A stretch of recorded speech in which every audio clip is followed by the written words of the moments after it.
Hello everyone. तो आज हम लोग बात करने वाले हैं सिल्लीगुड़ी कॉरिडोर के बारे में। जैसे कि न्यूज़ में आई हुई है कि बांग्लादेश चीनी राजदूत को सिल्लीगुड़ी कॉरिडोर के पास लेकर गया है।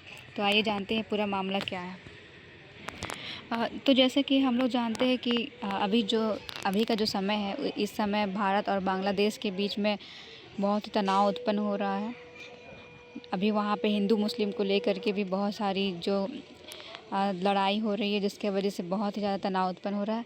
तो इसी बीच में जो चीन है, ये एक बहुत ही बड़ा षड्यंत्र जो है वो रच रहा है। जैसे कि यहाँ पे दिया हुआ है, चीनी राजदूत याओ वेन तीस्ता नदी परियोजना क्षेत्र का अभी दौर कर रहा है। ये जो गलियारा है, ये हमारे भारत के सिल्लीगुड़ी से होकर के गुजरता है। चीन जो है वो एक तीस्ता नदी परियोजना जो है वो शुरू करने वाला है। वो भारत में तीस्ता नदी प्रोजेक्ट पे काम करने वाला है। ये जो तीस्ता नदी परियोजना जो है वो हमारे भारत के चिकन नेक पे आता है। जैसे कि आप लोग अभी मैप में देखेंगे वो कहाँ पे है। अभी पहले जान लेते हैं। भारत के सिल्लीगुड़ी गलियारा यानी कि चिकन नेक के पास जो है ये काफ़ी तीस्ता नदी जो है वहीं पर स्थित है। चीन इस परियोजना को बहुत ही जल्द से जल्द शुरू करने की कोशिश कर रहा है। उसका कहना है कि जितनी जल्दी हो सके हम इस परियोजना को शुरू करेंगे, तो उतना जल्दी ये उन्हें भी और यहाँ बांग्लादेश के लोगों को भी लाभ होगा। यहाँ पे आप लोग मैप में देख सकते हैं। यहाँ पे ये है हमारा सिल्लीगुड़ी कॉरिडोर, और यहीं पे हमारा जो है तीस्ता नदी जो यहीं पे आता है, और यहीं पे हमारा चिकन जो नेक है यहीं पे स्थित है। अगर चीन यहाँ पे अपना अधिकार कर लेता है, तो हम ऐसा कह सकते हैं कि भारत जो है वो इस वाले इलाके से अपना जो संपर्क है वो शायद तोड़ लेगा।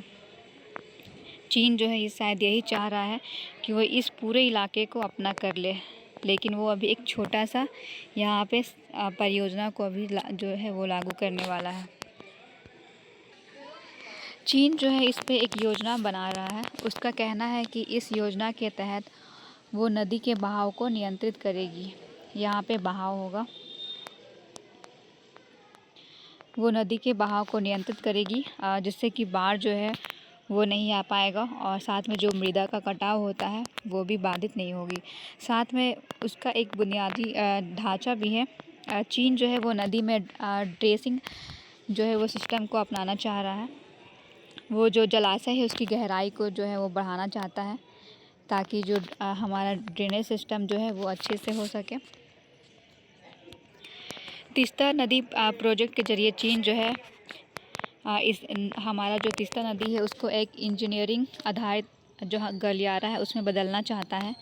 साथ में उसका सबसे बड़ा जो कह सकते हैं जो उसका जो उपयोग है वो है बिजली का उत्पादन में जो है मतलब बिजली के उत्पादन में बढ़ोतरी करना।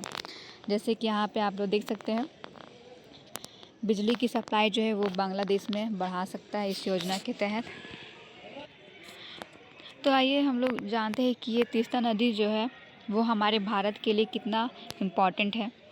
तो जैसे कि जो तीस्ता नदी है वो हमारे पश्चिम बंगाल की ओर में आता है, तो हम लोग कह सकते हैं कि वो पश्चिम बंगाल के लिए तीस्ता नदी जो है वो बहुत ज़्यादा इम्पॉर्टेंट है। साथ में इस क्षेत्र में अगर जो हमारा तीस्ता नदी है उसके वजह से उस क्षेत्र में हम लोग अपनी जो भी जलवायु जो है उसको नियंत्रित कर सकते हैं, मृदा को उपजाऊ बना सकते हैं, और भी बहुत सारी चीज़ें हैं जो कि नदी के द्वारा हम लोग वहाँ पे करते हैं।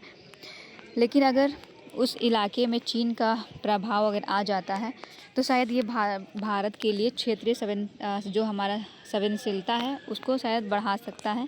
साथ में वो चिकन नेक को भी प्रभावित कर सकता है। अगर हम लोग बात करें कि भारत के ऊपर क्या क्या खतरा आ सकता है चीन के इस प्रोजेक्ट के तहत, तो जैसे कि चिकन नेक जो है वो प्रभावित होगा। यहाँ पे चीन का जो भी प्रभुत्व है वो स्थापित हो सकता है। साथ में ऐसा भी हो सकता है कि चीन उस इलाके में अपनी जासूसी फैला दे, अपने नियंत्रण में उस इलाके को ले ले, जिससे कि भारत जो है वो धीरे धीरे उसके जाल में फंसता चला जाएगा। भारत की अगर भू राजनीति की बात किया जाए, तो क्षेत्रीय भू राजनीति जो है वो भी प्रभावित हो सकती है। पानी की कमी भी हो सकती है यहाँ। बाढ़ जैसे जो समस्याएं हैं वो भी उत्पन्न हो सकती है। अगर कहें तो यहाँ पे सिंचाई जो है वो भी बाधित हो सकती है, कृषि बाधित हो सकती है इस परियोजना के तहत। मैंग्रोव वन जो कि हमारा एक विश्व धरोहर है, ये भी प्रभावित हो सकता है इस परियोजना के तहत। अगर आर्थिक निर्भरता की बात करें तो शायद हम लोग का जो इंफ्रास्ट्रक्चर है वो भी चीन के अंदर में आ सकता है, उस पर जो है चीन का नियंत्रण हो सकता है। तो हमें क्या करना चाहिए, हमारे भारत को इस समस्या से सुलझने के लिए क्या करना चाहिए? तो जैसे कि हम लोग यहाँ पे जान सकते हैं कि भारत को सिल्लीगुड़ी जो गलियारे हैं वहाँ पे अपनी सुरक्षा को मजबूत करना होगा, जिससे कि चीन जो है यहाँ पे अपनी जो भी रणनीति चाल है वो ना कर पाए। भारत को यहाँ पर रेलवे और सड़कों को विकसित करना होगा ताकि जितना हो सके उस इलाके पे अपना अधिकार जमा लें। साथ में बांग्लादेश के साथ में सहयोग के दृष्टिकोण को बढ़ाना होगा और वहाँ पे चट्टोग्राम नामक एक बंदरगाह है, उस पर नियंत्रण को स्थापित करना होगा ताकि भारत जो है इस समस्याओं से बच सके। अगर भारत इन समस्याओं से नहीं बच पाएगा तो शायद भविष्य में हम लोगों को बहुत सारी समस्याओं का सामना करना पड़ सकता है।